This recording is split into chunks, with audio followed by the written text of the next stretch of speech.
Hoje no programa Assembleia Convida, nós estamos recebendo aqui as honrosas presenças dos membros da diretoria da Sojures. Aqui eu quero registrar a presença, primeiramente, do Carlos Alberto, o alemão, conhecido como Alemão, que é o presidente da Sojures, e do Humberto Ottoni da Silva, que é diretor da Sojures. Muito obrigado pela presença de vocês. A Sojures tem representado um instrumento de luta importante na defesa dos direitos e da dignidade dos servidores do judiciário. Então é uma honra enorme, uma alegria receber vocês aqui no estúdio da TV Assembleia para que nós possamos conversar sobre a origem, a constituição da Sojures e as lutas que a Sojures vem travando em todo o estado de São Paulo para garantir algumas conquistas para os seus servidores. Então, Alemão, como que surgiu a Sojures? Vocês estão fazendo 20 anos, não é? Nesse ano de 2013. Isso, exato. Agora, dia 13 de fevereiro, completamos 20 anos de existência, né? E gostaríamos de aproveitar nesse momento e agradecer mais uma vez a oportunidade que o senhor tem nos dado, tem acompanhado todos os nossos projetos, toda a nossa luta, as reivindicações dos servidores. Então, em nome dos servidores do Judiciário Paulista, nós aqui da Sojures agradecemos a sua participação na nossa política, no dia a dia, né? Há quem diga que o senhor já é judiciário, né? Então, para nós é uma honra muito grande e gostaria de, em público aqui, agradecer aí a sua colaboração, o seu empenho e que tanto tem feito em prol dos servidores do Judiciário Paulista. Alemão, vocês fizeram já vários movimentos no estado de São Paulo, Humberto. Eu participei mais ativamente da greve que vocês realizaram em 2010, aquela greve histórica e heróica de 2010, uma greve de 127 dias, onde vocês tiveram a oportunidade de mostrar para a população o que vinha e o que vem acontecendo dentro do Poder Judiciário, todos aqueles casos que vocês denunciaram na época, através, inclusive, de um dossiê, de corrupção, de pagamentos indevidos aos juízes, à magistratura, foram depois colocados a público pelo Conselho Nacional de Justiça, principalmente pela Eliana Calmon, mas vocês participaram de outros movimentos importantes, me parece que em 2001 e 2004. Eu gostaria que vocês falassem um pouco sobre esses outros movimentos históricos até chegar em 2010. Isso, deputado. Em 2001, nós tivemos aí um movimento que durou 82 dias. Em 2001, o que estava acontecendo? Estava para entrar em vigor a lei da responsabilidade fiscal, coisa que os administradores, os gestores públicos não acreditavam, né? Essa é a verdade, não acreditavam que essa lei ia vingar, né? Que ela é muito benéfica, na medida que ela impôs aí uma responsabilidade sobre os gestores. Então, em 2001, houve um movimento no sentido de ampliar a receita do Tribunal de Justiça. O Tribunal de Justiça, que pela Constituição, ele recebe 6% da receita líquida sobre o ICMS do Estado, do Executivo, ele queria 8%. Então, nós tivemos uma greve porque nós estávamos, desde 94, sem qualquer reajuste salarial. Os auxílios todos defasados.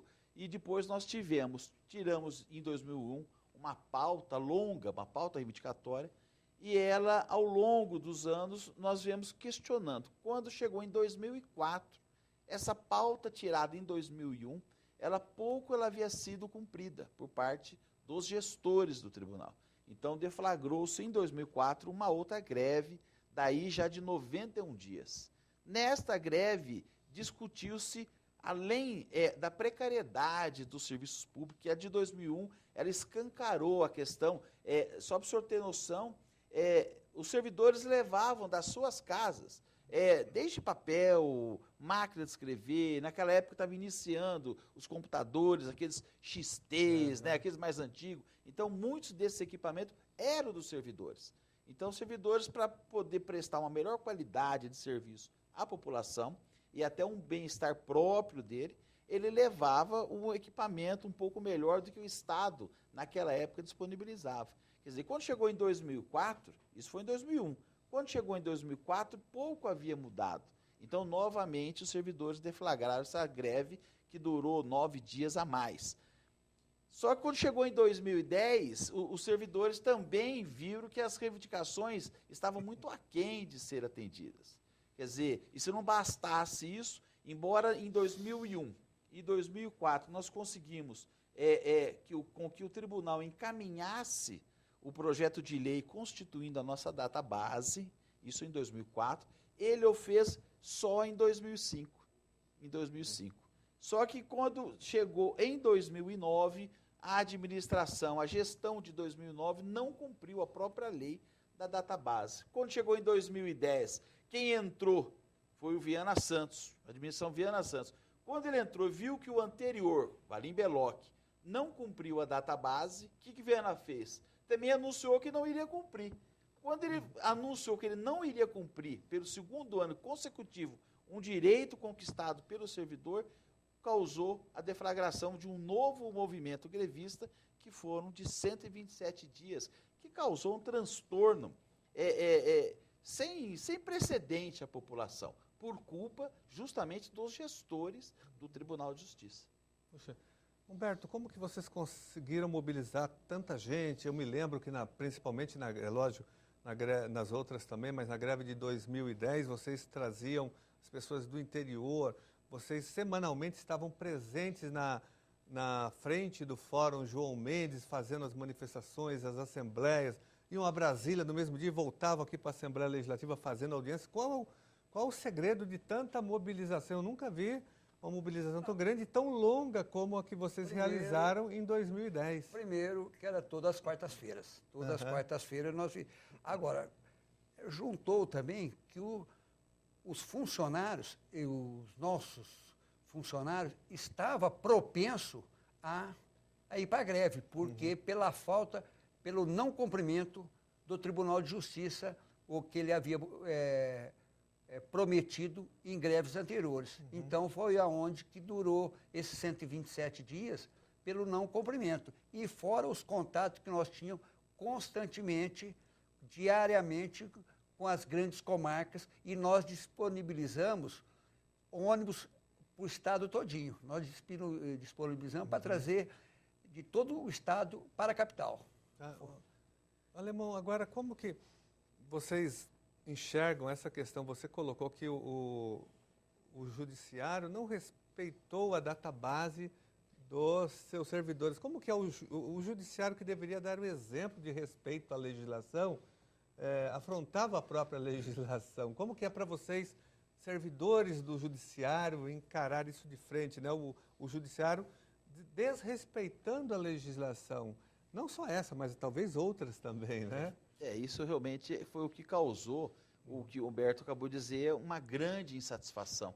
E o principal, uma necessidade, né, de reajuste salarial. E quando o servidor viu que o que ele lutou por alguns anos atrás, ele estava perdendo, né? Então, realmente não foi fácil. Agora, e o pior era saber, porque se eventualmente o tribunal não estivesse cumprindo a database, ou seja, repassando a perda inflacionária, que nunca foi aumento. Nós estamos há mais de 20 anos sem aumento salarial. O que nós estamos tendo, depois que instituiu a database, são a reposição, a recomposição da perda inflacionária. Tá? Só que o pior era saber que o Estado havia mandado dinheiro, porque o Estado ele aumenta. Embora talvez ele faça uns cortes absurdos, mas ele pelo menos ele manda de 10% a 20% a mais em cada orçamento. Tem uma projeção, tem um cálculo de gasto, ele sempre acresce, embora existe um corte muito grande. Um corte absurdo da receita do Tribunal de Justiça, o que não deveria ocorrer, para o próprio bem da população. Mas não era fácil de aguentar, saber que o dinheiro ia e eles desviavam o dinheiro do servidor para pagar aqueles créditos trabalhistas aos magistrados. Então, eles preteriam, vamos dizer, 52 mil servidores para fazer uma política para 2 mil e poucos servidores, que são os magistrados. Então, durante muitos anos, eles foram pagando reajuste para eles, vantagens trabalhistas, porque nós não questionávamos que eles não tinham direito. O que nós questionávamos era a falta de equidade na distribuição, que o dinheiro só ia para uma categoria, os magistrados, em detrimento dos servidores. E, não obstante, nós sabíamos que o Estado havia mandado, embora talvez não o suficiente, mas uma grande parcela suficiente para recompor as nossas perdas e até mesmo os nossos atrasados, que ficamos 14 anos sem receber um tostão sequer de férias e licença-prêmio ou horas credoras. Agora, Alemão e Humberto, vocês participaram de todas essas greves, de todos esses movimentos, fizeram assembleias, colocaram a boca no trombone. Eu sei que muitas pessoas criticavam vocês, dizendo que vocês eram radicais, que não havia necessidade, mas e hoje vocês estão colhendo os frutos. Me parece que hoje vocês conseguiram avançar bastante e vocês conseguiram pressionar o Judiciário, o TJ, a atender pelo menos uma parte das reivindicações. Por exemplo, talvez por vocês terem se mobilizado tanto, é que vocês representam hoje a única categoria do funcionalismo estadual, hoje, né, diria no mês de março de 2013, que estão tendo respeito à database salarial. O TJ vai pagar os 6,5%, que não é o suficiente ainda mais. As outras categorias profissionais, nem isso, porque, embora elas se mobilizem também, mas a força do movimento de vocês ganhou uma dimensão tão grande que o TJ é obrigado a recuar e atender as reivindicações.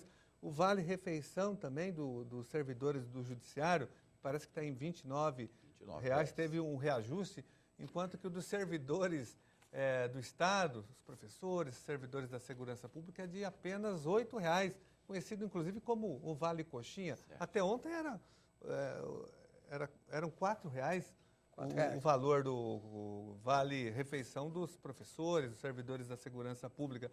Mas tudo isso, com certeza, é fruto da luta histórica que vocês estão travando, de mobilização, de pressão, de audiências, reuniões, de idas a Brasília, a Assembleia Legislativa, as greves realizadas, nada disso caiu do céu para vocês. É o que nós dizemos, o remédio é não aceitar a doença.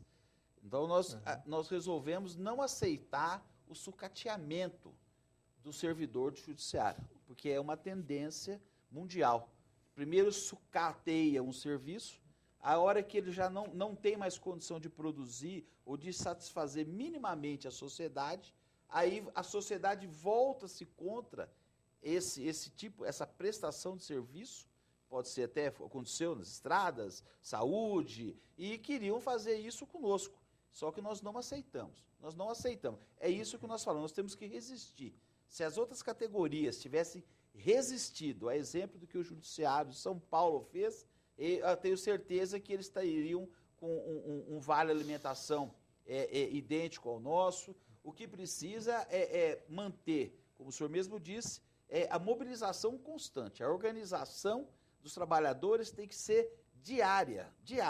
Nós, por exemplo, a greve terminou, suspendeu. Nós nunca falamos que termina uma greve, ela suspende. Ela foi suspensa dia 1º de setembro de 2010 e até hoje ainda nós continuamos mobilizados. Tanto é que estamos aqui na casa hoje postulando. O senhor tem nos ajudado em muito o encaminhamento do projeto do PLC, o 05/2013, que uma categoria ficou prejudicada quando implantou o plano de cargos, estenotipista, pesquisadores. Então, o remédio é esse. O remédio é continuar a batalha e essa organização e mobilização que nós falamos que ela é contínua, né? Não pode se perder no tempo e no espaço. Esse é o remédio. Mobilização contínua e permanente. Permanente. É o remédio. Com certeza. É o remédio. Se nós tivéssemos parado, certamente, hoje nós não... Você vê, um mês antes... Coisa que em 2009 e 2010 falaram que nós não tínhamos direito, quando chegou agora em 2013, um mês antes já foi anunciada a nossa database. Quer dizer, nós ficamos 14 anos sem receber um tostão sequer de passivo de férias e licença-prêmio. Depois precisou ocorrer 3 movimentos grevistas, sermos chamados de radicais, coisa que nós não somos, nós estamos apenas lutando para não perder um direito. Quer dizer, depois de 14 anos, depois de 3 greves, um prejuízo incalculável à população, que nós começamos a receber. É fruto de conquista. Só, é o remédio. Humberto, além dos baixos salários, vocês ainda continuam sendo vítimas de uma política salarial de arroxo de arroxo, de compressão de salários. O judiciário paga mal os seus servidores, né? Além dessa questão, tem também uma questão que eu tenho acompanhado muito nos fóruns, nas comarcas que eu tenho visitado pelo estado afora, que é a questão das condições precárias de trabalho, da falta de estrutura, né? Eu queria, como que vocês veem isso daí? A Sojures tem participado, denunciado isso também? Falta equipamentos, as estruturas são precarizadas, e tem fóruns que o teto está caindo. Tem essa questão material também, que os servidores reclamam muito. O deputado, realmente a estrutura é péssima, péssima em todo o judiciário.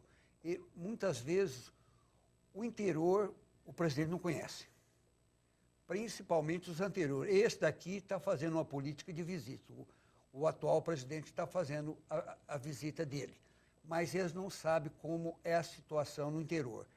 A iniciativa privada, não existe na iniciativa privada um tratamento como existe no judiciário. A iniciativa privada é todos bem tratados, tem condição de trabalho. O judiciário não tem. O judiciário não tem, é péssimo. Se o senhor for visitar, se for visitar essas cidades do interior do estado, são prédios todos mal, os funcionários estão mal acomodados, estão em péssimas condições. Há 2 anos atrás, nós fizemos uma denúncia aqui em São Paulo, no Fórum da Lapa, onde uma juíza foi obrigada a atender uma cadeirante na rua. Ela fez um julgamento na calçada porque o prédio do Fórum da Lapa não tinha acessibilidade. Então, ela realizou a audiência na calçada, porque a pessoa não podia acessar acho que o 3º ou 4º andar, se eu não me engano. Então, essa é uma questão gravíssima, né, Alemão? Olha, o que nós dissemos justamente a omissão. A pior coisa que existe é a omissão do administrador, né? Ficou muito tempo, muitos anos, sem vistas a essa situação. Embora os servidores de 2001 para cá tenham denunciado as péssimas condições de trabalho, as gestões até então, a exceção dessa que nós estamos, que a gente percebe, é visível o esforço que ele tem feito, é um esforço que ele tem feito em retomar um bom relacionamento com os servidores, proporcionando, tentando implantar uma política salarial, tentando melhorar um pouco as condições, e esse mesmo esforço que o atual presidente tem feito, o servidor também está fazendo, porque o servidor foi por muitos e muitos anos sucateado, ele foi judiado, ele foi relegado a 2º, 3º, 4º plano, o servidor. Então, essas condições que nós enfrentamos hoje é o sinônimo, é o sinal do desdeixo mesmo de um administrador. Eles estavam preocupados apenas em fazer uma política salarial, os anteriores, para a carreira deles, e esqueceu do servidor. Consequentemente, ele esqueceu da população, porque ele esquece que a falta de política, tanto salarial quanto em condições de trabalho, para o servidor, para a classe trabalhadora, ela reflete diretamente na população. Nós chegamos em 2007, para o senhor ver o absurdo, em 2007 nós chegamos a propor ao Tribunal de Justiça, em 2007, fornecermos sessões de fisioterapia. Nós desenvolvemos um projeto onde nós estaríamos, num primeiro momento, com profissionais, vendo pressão arterial, postura de servidor, depois estaria vendo o mobiliário, e assim por diante. Depois faríamos uma ginástica laboral antes de entrar em serviço. O tribunal não aceitou em 2007, porque disse que estaria se preparando para implantar uma política, coisa que até hoje não ocorreu. Simplesmente ele rodou uma cartilhinha que ninguém conseguia entender, quer dizer, sem acompanhamento de nenhum profissional, e até hoje nós estamos sem o mobiliário, nós estamos sem condições de trabalho, e estamos sem ainda essas condições dignas de trabalho, de um trabalhador. Consequentemente, a população sofre com isso. Na medida que chega lá, não tem sequer onde pôr os processos. Hoje está tendo um esforço? Está tendo. Só que ficou tanto tempo ruim, deixou-se tanto tempo o governo fazer cortes no orçamento e não lutou para rever esses cortes, porque o dinheiro que o tribunal recebia, os então administradores achavam que talvez aquilo fosse suficiente para eles fazerem uma política de uma minoria. Quer dizer, então aquilo estava satisfeito. E esqueceram de fazer a gestão, de administrar para prestar uma melhor condição, uma melhor prestação jurisdicional para a população. Então, refletiu direto na população.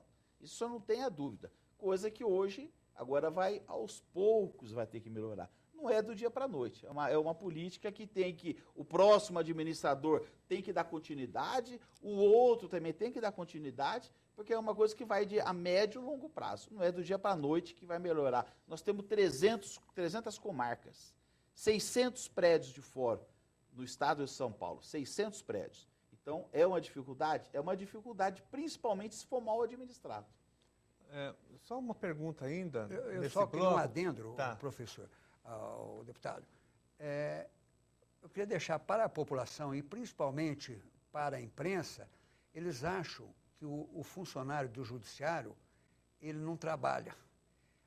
Eles não visitam as condições de trabalho dos funcionários do judiciário. A quantidade de processos tem para o escrevente, o auxiliar, para trabalhar.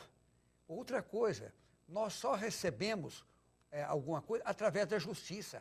É tudo através da justiça. Até vocês, servidores, são obrigados a recorrer à própria justiça. Eu tenho que recorrer à justiça. Eles mesmos mandam a gente recorrer à justiça para levar 10, 15, 20 anos para o senhor receber quando não vai para o precatório. Se for para o precatório, aí o senhor esquece. Humberto, tem uma situação que eu queria saber se ainda ela persiste, que é a contratação em várias regiões do interior paulista de funcionários que são contratados as prefeituras, alocam esses servidores no judiciário. Continua tendo essa situação? Isso é o que mais tem. É mesmo? Isso é o que mais tem. É ilegal, tem. É inconstitucional. Isso é ilegal, é o que mais tem funcionário de prefeitura. É o que mais tem garotinho aprendiz. Fica lá 1 ano, 2 anos e vai embora. Ele não vai servir para o judiciário. Ele fica lá atendendo, ele não atende nem advogado. Ele está lá para fazer número, para puxar carrinho para lá, para cá e levar processo. Ele não tem, ele não vai progredir em nada dentro do Tribunal de Justiça. Eu perguntei isso, Humberto, porque nós vamos discutir agora um tema, nós vamos fazer um rápido intervalo, mas nós vamos voltar num tema importante que é o passivo, na verdade, de funcionários, o déficit de funcionários do judiciário, porque nós sabemos que esse déficit está em torno de pelo menos 10 mil servidores que deveriam ser contratados através de concurso público, de provas de títulos, para que o fórum o TJ possa funcionar atendendo melhor a população. Mas nós vamos voltar a esse tema depois do nosso intervalo. Estamos de volta com o programa Assembleia Convida, recebendo no estúdio aqui da Assembleia Legislativa de São Paulo as honrosas presenças do Humberto e do Alemão, que são 2 dirigentes da Assojures. E nós estávamos discutindo aqui a questão do déficit, do número de funcionários do TJ, do Tribunal de Justiça, os funcionários que faltam, né? Nós falamos aqui de um número aí, uma estimativa de 10 mil a 15 mil servidores que deveriam ser contratados através de concurso público. Qual o impacto da falta desses funcionários hoje no dia a dia das comarcas e dos fóruns, Alemão? Ela reflete não só em péssimas condições de trabalho para o servidor, porque ele tem uma sobrecarga de trabalho, mas ela reflete diretamente na sociedade, porque na medida que não consegue escoar, é como uma produção, não dá para escoar se não tiver o transporte suficiente. E o trabalho é a mesma coisa. Nós estamos aí fizemos um levantamento recente, agora esse ano ainda, que em 2002 nós tínhamos quase 42 mil servidores, em 2002, para um universo de processos na casa de 8 milhões de processos no estado de São Paulo. Agora, passados 10 anos, nós estamos com a mesma carga de funcionários, ou seja, 42 mil servidores, número idêntico a 10 anos atrás, para uma carga de quase 20 milhões de processos. Nós temos hoje em andamento no Judiciário de São Paulo cerca de 19 milhões e 700 mil processos, para uma carga de 42 mil, sendo que em 2002 nós tínhamos lá 8 milhões de processos para uma carga dos mesmos 42 mil servidores. E isso é devido aos cortes sucessivos que o governo tem feito na peça orçamentária do tribunal. Embora este ano nós conseguimos buscar em termos de orçamento, em termos de custeio e investimento, mais de 1 bilhão e meio em custeio e orçamento, o Tribunal de Justiça, houve um corte de quase 2 bilhões no pessoal. Quer dizer, então, esses cortes na verba do pessoal, na verba que vem do Tesouro, ou seja, que é repassado para o Executivo, que o Tribunal tem direito, porque o Tribunal tem direito a usar até 6% da receita líquida do ICMS do governo. Mas não chega, não passa de 4,2%, 4,3% ao ano. Quer dizer, então, esse déficit de funcionário, com essa deficiência, até mesmo, podemos deixar assim, da prestação de serviço, também é atribuída a essa falta, esse déficit de servidores, de trabalhadores. Sem encontrar outros requisitos, né, que é o próprio procedimento de um processo que é moroso, com a infinidade de recursos. Temos aí até, agora pegou a moda, vamos dizer assim, antes era a segunda instância, agora é a terceira e já temos a quarta instância, né, que é o Supremo. Quer dizer, então realmente fica difícil de prestarmos aí um serviço de excelência à população, com todas essas dificuldades. O importante é que as coisas não se acomodem. Os administradores, os gestores e os servidores. Estamos aqui trabalhando no sentido de passar isso à população. A população tem que entender toda essa dificuldade. Para ela, tem que ajudar. Tem que cobrar dos governantes. Se paga-se imposto, tem que exigir uma prestação de serviço com qualidade. Então, isso também é a própria população, deputado. Se me permite, a população teria que se mobilizar também, não só o servidor, quando tem as dificuldades de salarial, de impor uma política salarial, impor melhores condições de trabalho. A população tem que cobrar do governo, porque ela paga imposto e o governo não dá meios para que o judiciário preste um serviço pelo menos de boa qualidade, como teria que ser de excelência, né?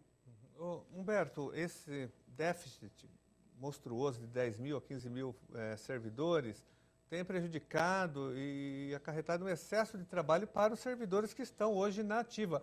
Há um adoecimento também desses servidores. Nós temos aqui denúncias e notícias de que muitos estão estressados, tirando licenças médicas por conta desse excesso de trabalho. Isso ocorre, ainda continua ocorrendo? Continua ocorrendo em grande quantidade. Entendeu? Pelo excesso, por tudo. Então, eles estão sobrecarregados. Os funcionários do judiciário, o próprio Carlos aí informou, você vê a quantidade de 8, o dobro que houve de 2002 para 2012, a quantidade, o funcionário não dá conta. Então, o que vai? Ele vai ficar estressado, daqui a pouco ele está doente, mentalmente ele está doente. Então, ele vai se afastar mesmo, ele não tem condição de dar o andamento que precisa no judiciário, ele não tem condição.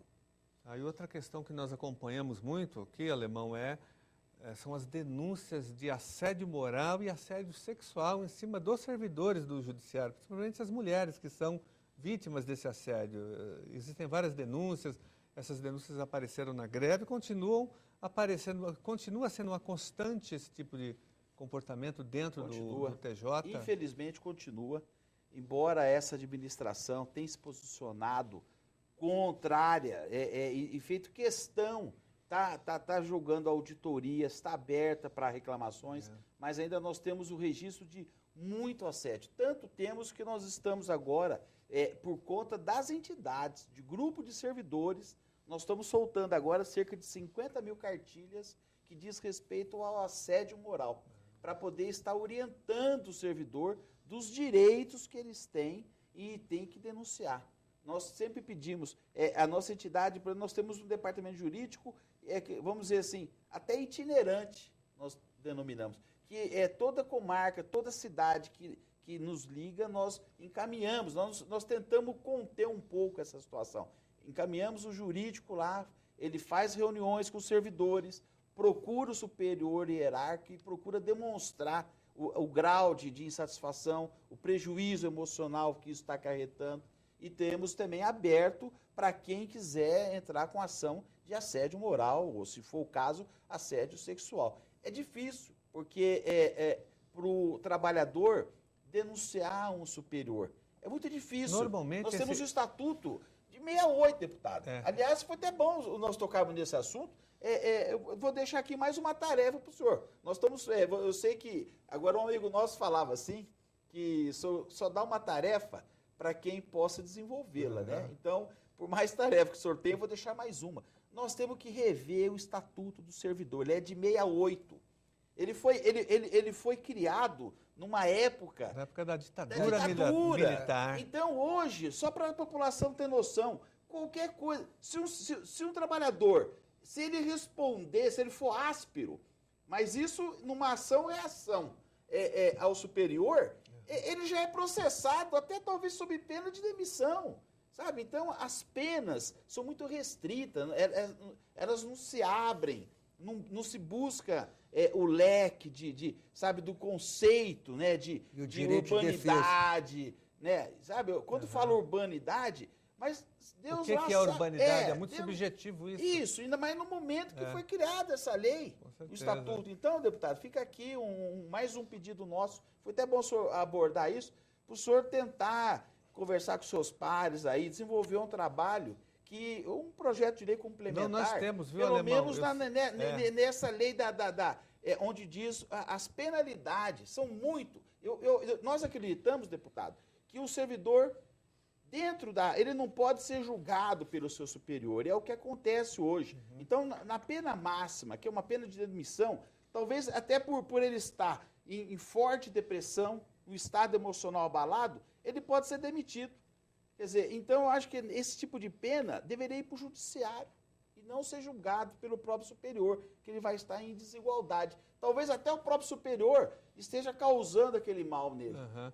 Não, nós já conseguimos aqui um avanço nesse sentido, Alemão, em relação a essa lei que estabelece o Estatuto do Funcionalismo Público, que, como você muito bem disse, é da época da ditadura militar, na época do regime da tortura, dos exílios, das perseguições. Matar, né? Exatamente. Matar. É de uma ditadura sanguinária que foi criada aqui, foi implantada no nosso país. E aí foi aprovado o Estatuto. Agora, nós conseguimos, há 3 anos atrás, aprovar uma lei aqui. Inclusive, eu apresentei um projeto de lei logo no início do meu primeiro mandato aqui em 2007, que acabava com a lei da mordaça, porque Sim. até então o servidor público não poderia fazer críticas, não podia fazer críticas às autoridades constituídas e muito menos aos atos da administração. Agora pode.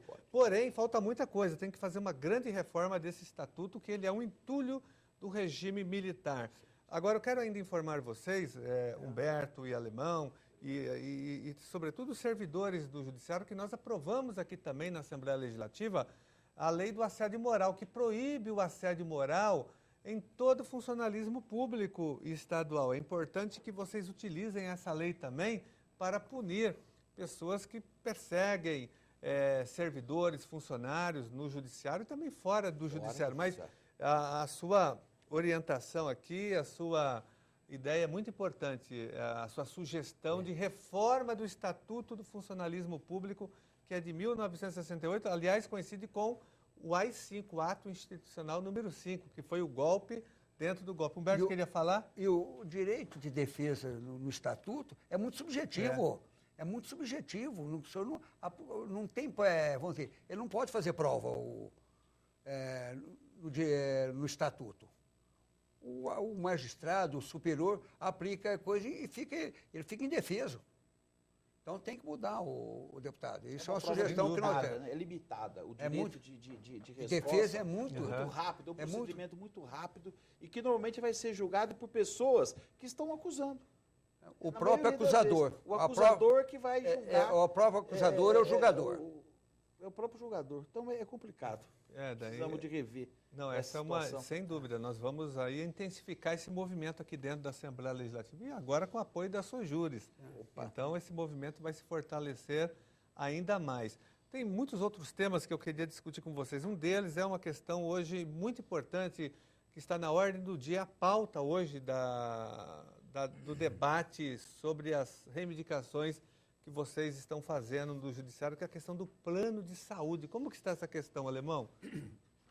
Nós estamos com um auxílio saúde muito defasado, na casa de R$ 66. Então é ínfimo, é ínfimo. Então, nós estamos pedindo uma majoração do auxílio.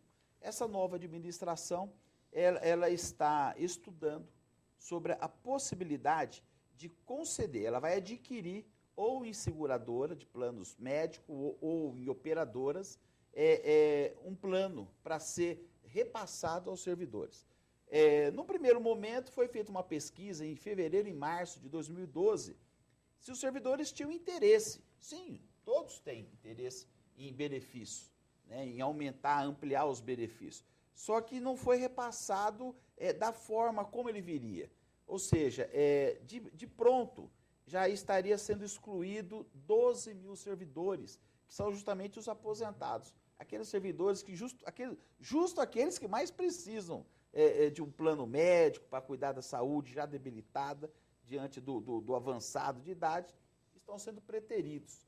Então, nós estamos reivindicando ao desembargador Ivan Sartori, no sentido de que fizemos 3 pesquisas e o servidor, após tomar conhecimento de que seriam excluídos praticamente quase 1/3 do conjunto de servidores, 1/4 do conjunto de trabalhadores, e também tomamos conhecimento que vai haver a contrapartida do servidor. Ou seja, ele estaria repassando, no primeiro momento, contratando um plano, o tribunal iria entrar com R$ 134,00, o que nos foi dito no primeiro momento. E o servidor perderia já os 66. Então, isso também o servidor não tem interesse. Porque o servidor, o que nós estamos defendendo, deputado, é que o servidor, principalmente se nós falarmos daquele servidor que está numa cidadezinha pequena, ali ele teria em tese, direito ao SUS. Ele tem direito também em tese, porque talvez no interior não chega os trabalhos do IANSP, que é um convênio médico, que é muito mal prestado no interior do Estado, embora desconta 2% da folha de pagamento do servidor, mas ele tem, bem ou mal, ele tem esse direito. Quer dizer, se o tribunal implantar, e além do auxílio saúde, é o terceiro, se o tribunal implantar mais um plano médico, ele vai ficar quatro direitos, vamos dizer, subjetivos a um plano de saúde, a saúde. O servidor prefere, mediante todo esse quadro, o servidor prefere o reajuste, a majoração do auxílio saúde.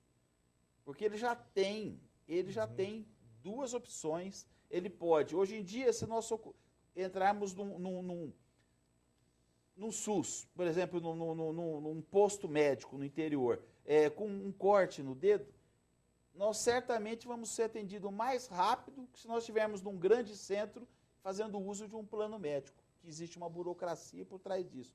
Quer dizer, então, bem ou mal, tá, que deveria ser muito melhor, mas há ainda uma prestação da saúde, um atendimento à saúde, embora de forma precária, ele há. Então, o que o servidor pleiteia neste momento? O reajuste, a majoração do auxílio saúde, para ele usar, não apenas em plano médico, para ele usar em prol da sua saúde. Hoje em dia, a alimentação, ela precede, ela tem mais importância, uma boa alimentação, o bem-estar físico e mental, do que talvez um plano médico regular, ou péssimo, ou bom, não interessa. Mas o servidor prefere o reajuste no auxílio saúde. Passamos essa proposta para o presidente, ele deverá, nos próximos dias, estar chamando as entidades para rediscutir.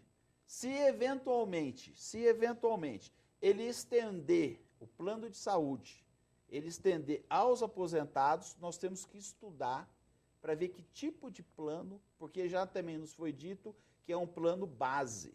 O servidor que quiser um atendimento melhor vai ter que pagar por fora. Não atinge os seus dependentes, quer dizer, então é temerário. Temerário porque no primeiro momento o tribunal poderá estar contratando um plano que talvez até o tribunal acha que é suficiente, mas no segundo ano esse plano dispara. Aí é a nossa pergunta: o próximo presidente, a próxima administração vai manter esse plano? Vai reajustar? Quer dizer, e o servidor vai ter condições de pagar a diferença, o complemento? Você vê, então nós estamos partindo de um direito que nós temos, que é o direito ao auxílio saúde, que todos os segmentos têm, todos os segmentos, poderia estar majorando esse auxílio saúde. Se tem dinheiro para contratar um plano médico, obviamente tem dinheiro para melhorar o auxílio saúde, e cada servidor estaria utilizando da melhor forma possível a sua bem-estar, a sua saúde. Estamos aguardando essa resposta do tribunal.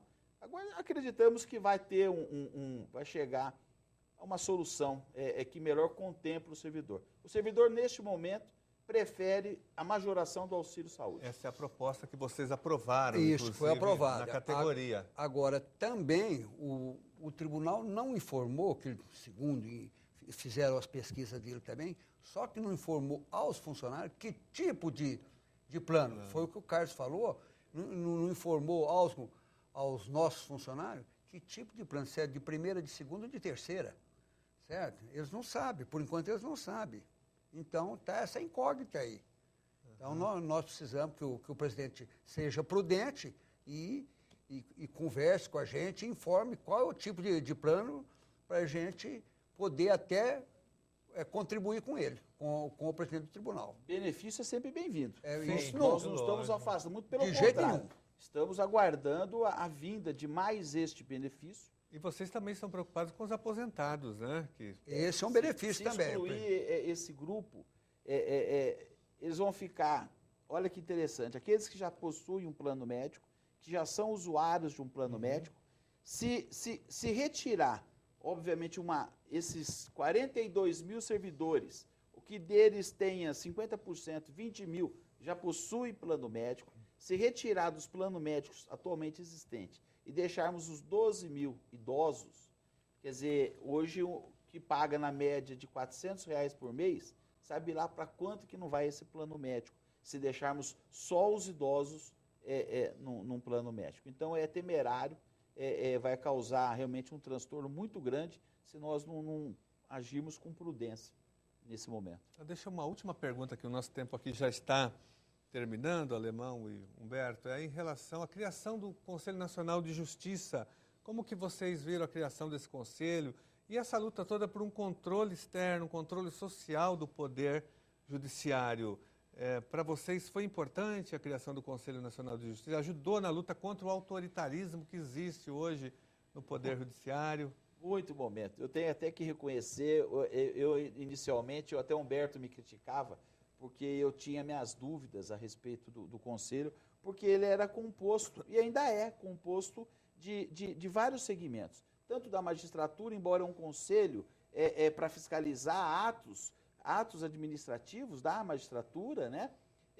Mantinha lá no seu corpo magistrados, né? Ministério Público, advogados, cidadãos, né? Mas, graças a Deus, eu paguei a língua. Paguei a língua porque é um conselho, hoje, atualmente, viemos de uma gestão passada, que tivemos uma corregedora nacional de justiça, ministra Helena Calmon, excelente, excelente. E hoje estamos aí diante de um novo ministro, o Falcão, que tem demonstrado que está dando continuidade ao trabalho da ministra Helena Calmon. E temos aí na presidência o ministro Joaquim Barbosa, que está demonstrando ter uma... sabe, então está substituindo, está no lugar aí do Aires Brito também. Enfim, nós nas duas últimas gestões do Conselho Nacional de Justiça, nós estamos tendo aí um avanço muito grande. Eles têm desenvolvido um trabalho excepcional e temos certeza que não há mais retorno, deputado. Eu acho que nós chegamos vamos dizer, no funil. Aquelas dúvidas que nós tínhamos no passado, se ele ia funcionar, hoje nós podemos dizer que sim, que ele funciona e vai continuar funcionando. Não tem mais como retroceder. Com certeza. Nós estamos praticamente com o nosso tempo se esgotando, eu quero aqui aproveitar os últimos minutos e agradecer, mas sobretudo parabenizar a luta que vocês da Sojures estão tendo aqui no Estado de São Paulo em defesa, como eu disse, dos direitos e da dignidade dos servidores. Então, toda essa mobilização que vocês ajudaram a construir desde 2001 até hoje, não só através das greves que foram importantes, as 3 greves históricas que vocês realizaram, mas também das reuniões, das audiências públicas, enfim, das idas a Brasília, nas vindas aqui na Assembleia Legislativa, toda essa mobilização que vocês vêm organizando tem tido frutos, né? Tanto é que vocês estão conquistando aí algumas demandas importantes para a categoria. Então, quero parabenizá-los e dizer que é uma honra recebê-los aqui mais uma vez na Assembleia Legislativa. Vocês vieram hoje aqui a trabalho, na verdade, convencer aqui, pressionar a Assembleia Legislativa a votar em caráter de extrema urgência o PLC número 05 de 2013, que garante um reajuste na gratificação dos estenotipistas e dos pesquisadores, porque o TJ, quando mandou o projeto da reestruturação dos cargos e da carreiras, cargos e carreiras. Do plano de cargos e carreiras, houve um erro brutal do TJ que foi confirmado aqui pela Assembleia Legislativa. Então, nós temos que aprovar imediatamente esse projeto. Enfim, eu vejo a Sojures o tempo todo mobilizada, percorrendo aqui os gabinetes da Assembleia Legislativa, negociando com o presidente do Tribunal de Justiça. É um orgulho para nós estar aqui hoje com vocês. Muito obrigado, viu? Nós que agradecemos aí a sua atenção. Muito obrigado, deputado, muito obrigado pela atenção que nos dava a Sojures. Obrigado.